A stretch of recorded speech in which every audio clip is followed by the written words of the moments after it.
ప్రధానమంత్రి ముఖ్యమంత్రి పదవులు మీ తాత జాగీరా.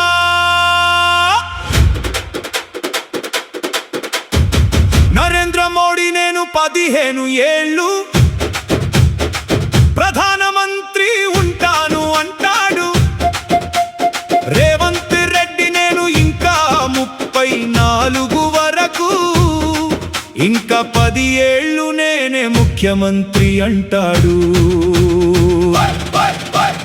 అంటే మీ తాత జాగీరా ముఖ్యమంత్రి ప్రధానమంత్రి పదవులు.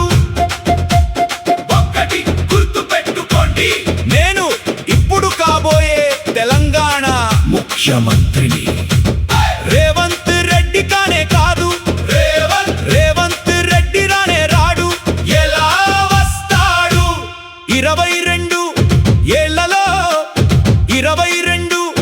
ఏళ్లలో భూములన్నీ ఇరికించుకొని కుటుంబ సభ్యులందరికీ బినామీ పేర్లతో 100,000 కోట్లు సంపాదిస్తున్నారు. ఆయన మహానుభావుడు ప్రధానమంత్రి. మీ అడ్డం పెట్టుకొని వాళ్లకు వ్యాపారాలు, కాలేజీలు. ఆయన తతంగమంతే, ఈయన తతంగమింతే. ద్వంద్వే గుర్తు పెట్టుకోండి కొడుకులారా. ప్రధానమంత్రి ముఖ్యమంత్రి పదవులు మీ తాత జాగీరు కాదు, మా తాత జాగీరు.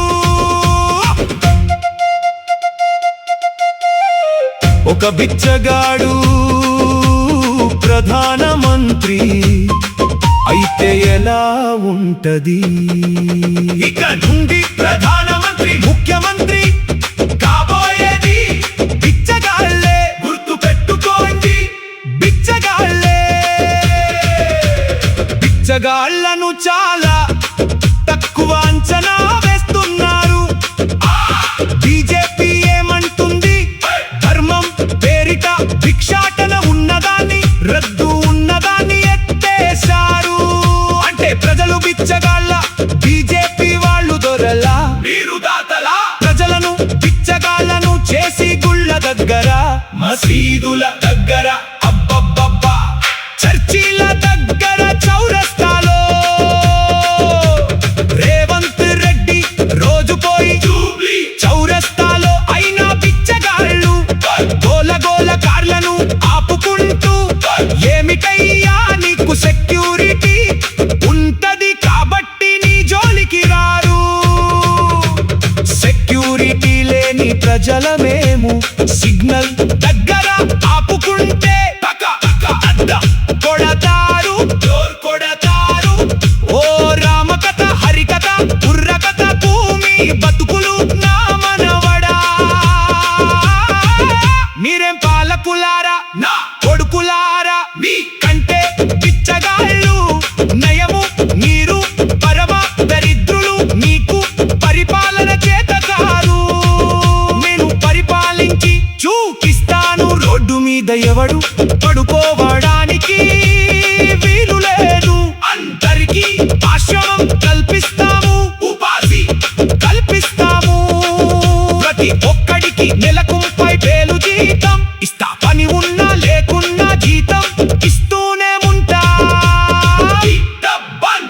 ధనవంతుల లగ్గల పలిసిన నా కొడుకుల దగ్గర నెలకు 1,00,000 రూపాయలు పేదల టాక్స్ వసూలు చేస్తాను. నెలకు 1,00,000 అంటే సంవత్సరానికి 12 లక్షలు. అది కనీసం అంటే 5 లక్షల కోట్లు అవుతది. మామూలుగా ఉండలు. తెలంగాణలో చాలా మంది ధనవంతులు ఉన్నారు. అందరి పద్దర పండగమే. సంగీతానికి చింతకాయలు రాలవు. చింత చెట్టు కూర్చొని, చింత చెట్టు కింద కూర్చొని శంకర